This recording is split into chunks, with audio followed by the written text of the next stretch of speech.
It started with the sound of sizzling oil, that familiar, comforting hiss of breakfast being made on a Saturday morning. There is a specific rhythm to a peaceful life, a metronome of domesticity that you don't even notice until it stops. I was watching the edges of the egg white bubble and crisp in the pan, holding the spatula with the loose grip of a man who believes his world is exactly where he left it the night before. The window was cracked open, letting in the cool, damp air of a weekend morning.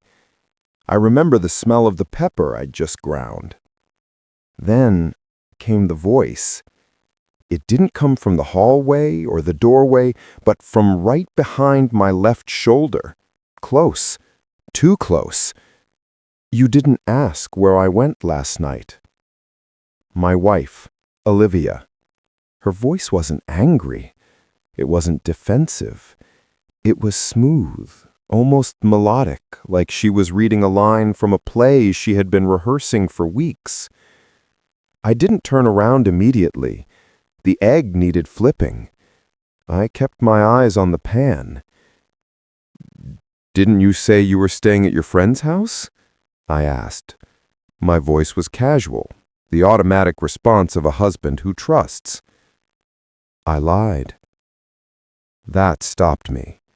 The spatula hovered in midair.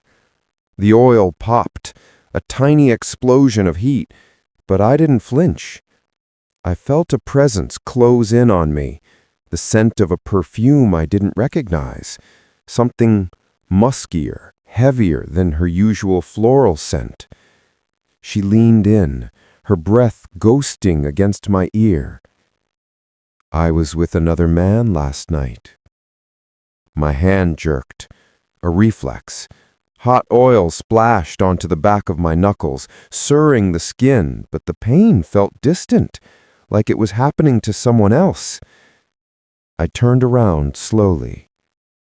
Olivia was standing there, but she wasn't the Olivia who wore oversized t-shirts and messy buns on Saturday mornings. She was wearing a red dress I had never seen before, a deep, blood-red silk that clung to her. Her makeup was exquisite, sharp, precise. She looked radiant, but it was a cold radiance, like a diamond under surgical lights. "What did you say?" I asked. The air in the kitchen suddenly felt too thin to breathe. She lifted an eyebrow, a gesture of almost bored arrogance. "I said, I was with another man last night. Did you hear me clearly?" I put the spatula down on the counter. The metal clattered against the granite, a harsh sound in the quiet room. I studied her face. I was looking for the punchline. I was looking for the smile that would break the tension, the "I got you" moment. But her eyes were opaque. "Olivia, what's wrong with you today? That kind of joke isn't funny." She laughed. It was a light, airy sound that made my stomach turn. Who said I was joking? She turned on her heel, the red dress swishing around her legs, and walked out of the kitchen. She left me there with the burning oil, the ruined breakfast, and sweat suddenly prickling on my palms. I stood there for a long time. We had been married for 3 years, 3 years of what I thought was perfect, boring, wonderful stability. Olivia was the gentle one, the virtuous one, the one who made lunch boxes and remembered birthdays. This woman in the red dress was a stranger. I turned off the stove. The silence that followed was heavy, pressing against my eardrums. I followed her into the bedroom. She was sitting at her vanity, touching up lipstick that didn't need touching up. She saw my reflection in the mirror and smiled, not a warm smile, a predator's smile. "You don't believe me?" she asked, capping the lipstick with a sharp click. She spun the chair around to face me. "Then I'll tell you the details. Last night I spent the whole night in room 3602 at the Blue Moon Hotel with a man named Jacob." I felt my blood turn into sludge. It slowed down, congealing in my veins. Blue Moon Hotel, room 3602. Jacob. Liars don't use specifics like that. Liars use vague terms. A hotel. A guy. Room 3602 is a coordinate. It's a fact. Why? My voice trembled. I hated that it trembled. I wanted to be strong, to be the man in the movies who shouts and throws things, but I was just a man whose knees felt like water. Olivia, can we talk? I grabbed her wrist. Desperation was clawing its way up my throat. If you have complaints about our marriage. She yanked her hand back. There's nothing to talk about. I'm just telling you a fact. A fact! I raised my voice finally. The anger was waking up, sluggish and confused. You cheated on me and you say it as if it's perfectly natural, like you bought a gallon of milk? She shrugged. The word cheated sounds too harsh. I'm looking for passion. Don't you think our life is too boring, Noah? Doing the same things every day, living under the same roof like two roommates who share bills? We're strangers. I stared at her. I tried to find the woman I married in those eyes, the woman who used to wait for me at the door, the woman who cried at our wedding. She wasn't there. This was a husk. Is this still the Olivia who promised to grow old with me? I whispered. I couldn't breathe in that room anymore. The perfume was choking me. I need to calm down. I turned and walked toward the front door. Noah Williams, she called after me. Her voice wasn't pleading. It was mocking. Aren't you angry? I stopped with my hand on the doorknob. I didn't turn back. I couldn't let her see the devastation on my face. I don't know how to react, I said, and I walked out into the world. I wandered. I walked without checking street signs, just putting distance between myself and that red dress. The city was waking up, people rushing to brunch, walking dogs, laughing. They looked like they were on a different planet. My planet had just been incinerated. Room 3602. Jacob. Blue Moon. The words looped in my head like a corrupted audio file. I found a bench in a park and collapsed onto it. I pulled out my phone. My hands were shaking so hard I could barely unlock the screen. I called Ethan. He was the only person who would answer this early. Hey, Ethan, what's wrong? Ethan's voice was groggy, full of sleep. Ethan, I said, staring at a pigeon pecking at a cigarette butt.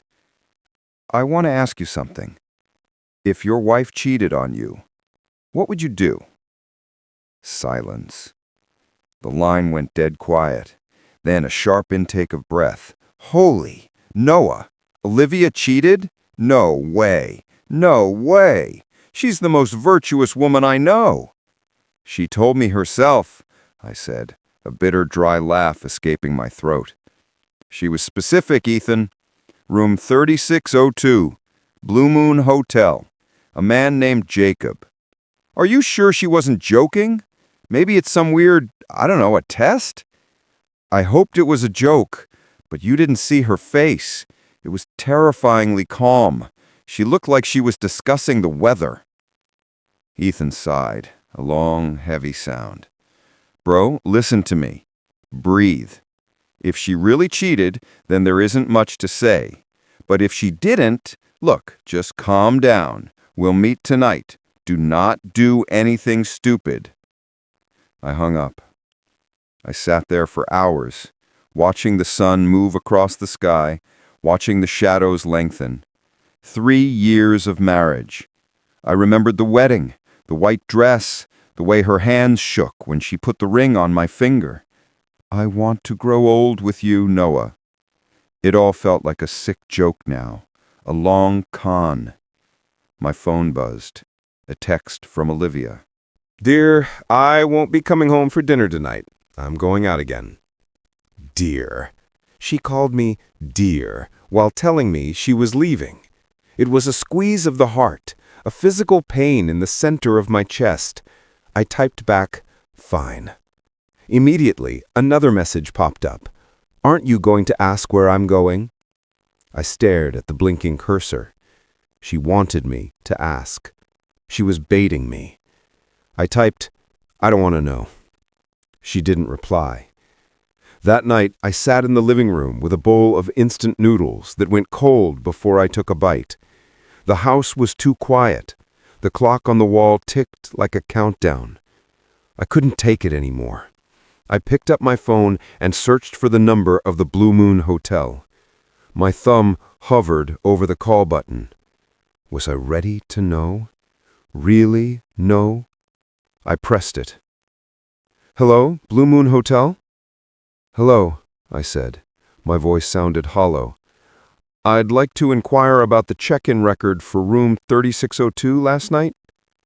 Sir, I'm sorry, we cannot disclose guest information to non-guests. I am Noah Williams. My wife, Olivia Smith, was at your hotel last night. I need to know. Sir, if you have questions, please contact the relevant authorities. We cannot disclose information. Click.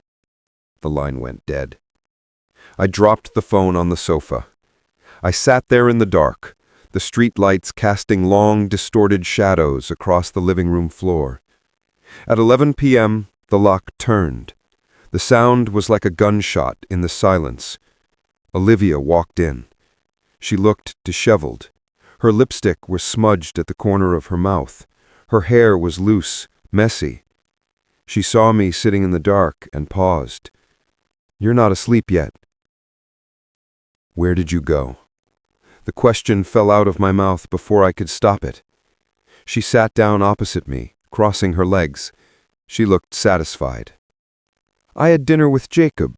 Then we went to his place for a bit. My throat went dry, like I had swallowed sand. What did you do? She leaned forward, her eyes glittering in the gloom. Do you want to know? We talked, she said softly. We watched a movie. And then, then exactly what you imagine happened. The world tilted on its axis. Why tell me this? I rasped. If you want a divorce, just say so.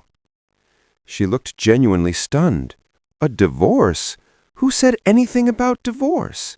You cheated on me, Olivia, and you're surprised I brought up divorce? She stood up and walked over to me, kneeling by the sofa. She reached out and stroked my face. Her hand smelled like cigarette smoke and men's cologne. Noah, why are we getting a divorce? I just had a little affair. Lots of couples go through this. It's just a little variety. I pushed your hand away. It felt toxic. I can't understand you. You've changed into someone I don't recognize. People change, she said, standing up and brushing off her knees. I'm going to take a shower. You should go to bed. She walked to the bathroom. I listened to the water run, imagining it washing away the scent of another man, but knowing it never really would. At 3 a.m., my phone chimed, a text from an unknown number. Your wife is amazing. Thank you for sharing. I sat up in bed, gasping for air. I looked at Olivia sleeping beside me. She looked like an angel, peaceful, innocent. I got out of bed, went to the living room, and dialed the number. Switched off. I texted back, "Are you Jacob?" No reply. The next morning, the sun rose on a world that looked the same, but felt fundamentally broken. I sat on the edge of the bed watching Olivia apply her mascara. "Olivia," I said, "why did you tell me?" She met my eyes in the mirror. "Because I don't want to lie to you." "You don't want to lie, but you want to betray me?" I laughed, a sharp, jagged sound. "I needed passion, Noah," she said, turning to me. "Haven't you noticed? Our marriage is boring. We are dying of boredom." "I thought we were happy. I thought stability was happiness." "Stability is death," she snapped. "Living day to day, no surprises, that's not happiness. I want you to care about me." "I have always cared about you." "Really?" She stood up, looming over me. Then why didn't you stop me yesterday? Why didn't you follow me? Why didn't you fight Jacob? I wanted to see you jealous. I wanted to see you crazy, reckless, losing your mind for me. I stared at her. The realization hit me like a physical blow. So, you cheated to test me? She was silent for a few seconds. Then she nodded. I guess so. Olivia, do you have any idea how sick that is? You hurt me to see if I bleed? I just wanted to know if you love me. She reached for me, but I stepped back. I'm disappointed, Olivia. Deeply disappointed. A flash of panic crossed her face. So what do you want to do? I need time to think. Okay, she said, grabbing her purse. She walked to the door, then turned back, a cruel glint in her eye. Oh, right, I'm meeting Jacob tonight, and this time it's not a test. The door slammed. I took the day off work. I couldn't focus on spreadsheets when my life was collapsing. I sat in the empty house, scrolling through our old text messages. They used to be full of life. Can't wait to see you. Made your favorite dinner. Now they were logistical. Buying milk. Working late. Maybe she was right. Maybe we had died a long time ago. My phone rang again. Ethan. Ethan said, Noah, I've been thinking. If she really cheated, why explain it in such detail? Why send you the GPS coordinates practically? It feels like a setup. She wants an attention. Neglected? I provide everything. You provide security. She wants drama. If you really care, you have to find out the truth. He was right. I needed to know if Jacob was a phantom or a man. I drove to the Blue Moon Hotel. I walked into the lobby, feeling like a detective in a bad noir film. I found a young receptionist, someone who looked like they might be open to persuasion.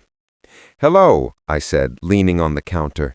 I'd like to ask about room 3602, the night before last. Sir, policy. I slid $200 bills across the marble counter. My wife lost her wedding ring there. I just need to know if the room was occupied. The receptionist glanced left, then right. Her hand moved like a viper, snatching the bills. She tapped on her keyboard. There was a guest, she whispered. A Mr. Miller. The air left my lungs. Was he alone? I can't say for sure, but the room was booked. Mr. Miller. Jacob Miller? It didn't matter. He was real. Olivia hadn't lied. She had spent the night in that room. I walked out of the hotel into the blinding afternoon sun. My legs felt heavy, like lead. It wasn't a test. Or maybe it started as a test, and she failed it herself. At 7 p.m., my phone buzzed. Olivia. I'm out eating. Might be late. I replied, With Jacob? She replied, Yes. Aren't you angry? I felt a wave of exhaustion so profound it felt like sedation. I texted, Olivia, come home. Let's talk. She came home an hour later. She was dressed in a black business suit, looking formal, severe. She sat down. I checked the hotel, I said quietly. Room 3602, Mr. Miller. She didn't flinch. So you know, I really cheated. Why? Because I want you to fight for me, Noah. I want you to lose your reason. She was shouting now, pacing the living room. If you loved me, you would have torn that hotel apart, but you just sat there. You're so calm, it makes me sick. My calmness is respect, Olivia. Jealousy isn't love, it's possession. I want possession, she screamed, tears streaming down her face. I want you to tell me you can't live without me. I want you to win me back. Win you back? I looked at her, and suddenly the fog cleared. I saw her clearly. A woman who would set fire to her own house just to see the flames. Olivia, if I change into the man you want, the jealous, crazy, possessive man, I wouldn't be the man you married. I can't change my nature because you decided to break your vows." "Then what?" she whispered. "Divorce." The word hung in the air, heavy and final. Her face went pale. "No, Noah, I don't want a divorce. I wanted you to react." "Congratulations," I said, standing up. "I'm reacting. I'm leaving." "Wait," she grabbed my arm. "I was lying. It was a test. I didn't sleep with him." I looked down at her hand on my arm. "Which is it, Olivia? Did you cheat, or are you a liar playing games with my sanity?" She trembled. "At first, it was a test, but then I really did it. I'm sorry." The truth. Finally. It hurt, but it was a clean hurt, like a scalpel. "Thank you for the truth," I said. "Now we can end this." I moved into Ethan's place that night. The relief was intoxicating.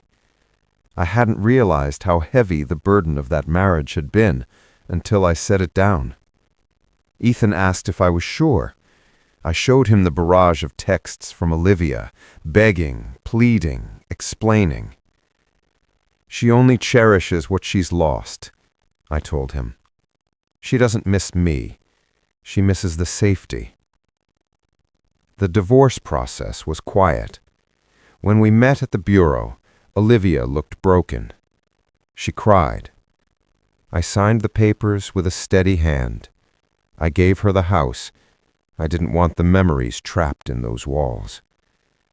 "Noah," she said outside, clutching the divorce certificate, "I regret it.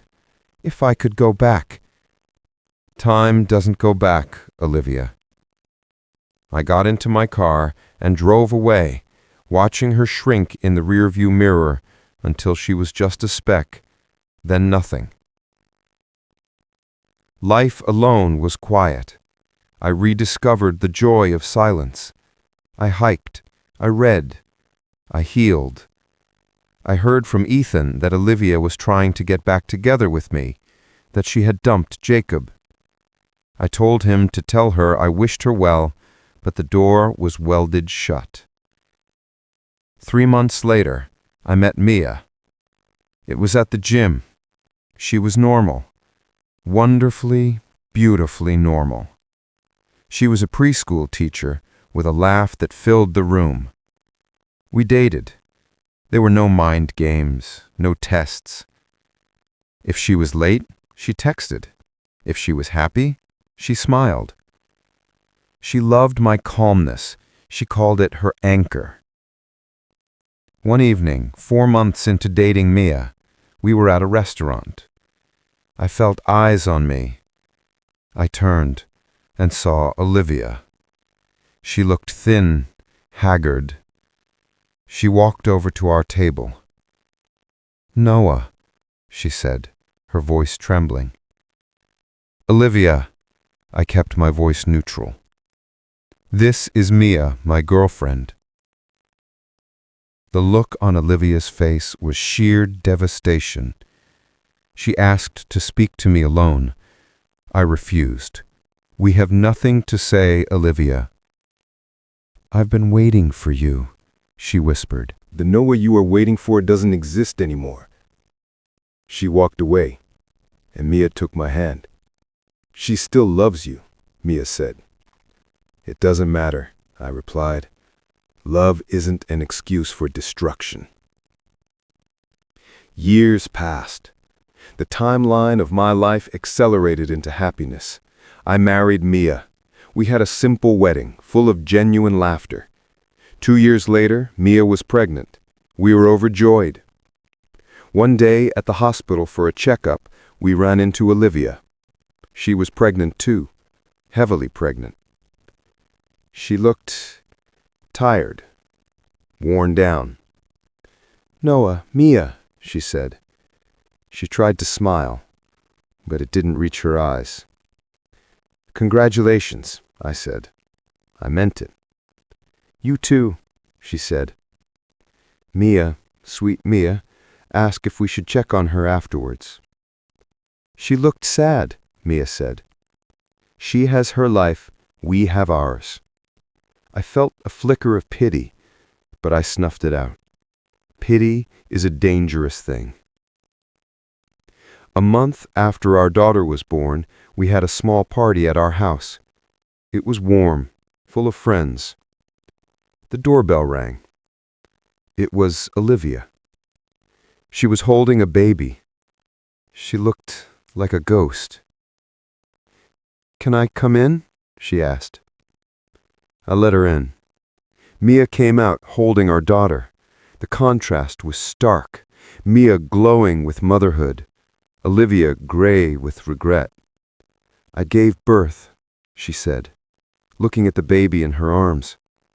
"A boy." "Congratulations," Mia said, kindly. "He's not my husband's," Olivia blurted out. The room went silent. "It's Jacob's," she said, tears spilling over. "The paternity test came back. My husband is divorcing me." I stared at her. The wreckage of her life was total. "Why tell me?" I asked. "I just wanted to tell you I was the one who ruined us. I know that now. Even when I was with Jacob, I was thinking of you." "It's too late, Olivia," I said gently. "Go home. Take care of your son." She left. That night, I held Mia tighter than usual. "Do you still love her?" Mia asked. "No," I said. "I love the life we built. I love the peace." 5 years passed. My life was a fortress of happiness. 2 kids, a loving wife, a career. I rarely thought of the past. But the past has a way of echoing. I was driving my daughter to school when I saw a breakfast stall by the side of the road. A woman was working the grill, steam rising around her face. She looked old, her hands rough, wearing a cheap apron. It was Olivia. Her son, a boy who looked exactly like Jacob, was sitting on a crate in a school uniform. I drove past. "Who was that?" my daughter asked. "No one," I said. But on the way back, I stopped. I don't know why. Curiosity? Closure? I walked up to the stall. Olivia saw me. She froze. Then a slow, sad smile spread across her face. "Noah," she said, "what are you doing here?" "Just passing by," I said. "Give me a hot cocoa." She made it with practiced, rough movements. I saw the burn scars on her hands. "Hard work?" I asked. "It keeps us alive," she said. She looked at her son, who was reading a book. "He's smart. Top of his class." "That's good." I paid her. I tipped her, though I tried to hide it. "Noah," she said, as I turned to leave, "thank you for divorcing me." I stopped. Why? Because if you hadn't, I never would have understood what I threw away. I understand now. The boredom, the ordinary days, that was happiness. I was just too stupid to see it. I looked at her, standing in the steam of the street food stall, a woman who had chased fire and gotten burned. "Be happy, Olivia," I said. "If there is a next life," she called out, her voice cracking, "I will cherish you properly." I didn't turn back. "There is no next life," I whispered to myself. I drove home. Mia was there. The house smelled like dinner. My children were laughing in the other room. "How was your day?" Mia asked, kissing my cheek. It was An ordinary day, I said, hugging her. It was a beautiful, ordinary day. And as I stood there, holding the woman who loved my stillness, I finally let Olivia go completely. She was a lesson I had learned, a chapter I had finished. I was home.